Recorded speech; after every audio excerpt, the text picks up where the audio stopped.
चोपते देख मेरे महबूब को लक्षण।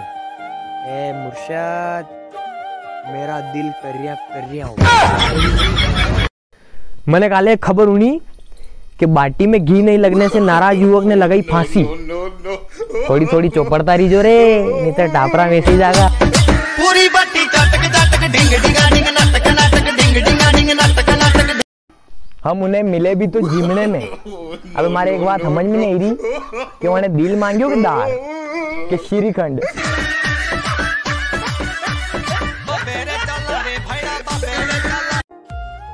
कर्म करते रहो, कहीं पतो फल की जगह फलानी मिल जावे।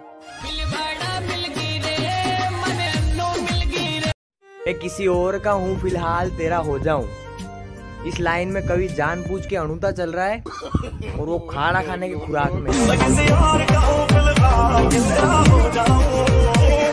जब दिल ना लगे दिलदार हमारी गली आ जाना। इतने टेगड़े बचेंगे कि तुम प्यार मोहब्बत भूल के पाटिया दौड़ते फिरोगे। जब दिल न लगे दिलदार हमारी गली आ जाना।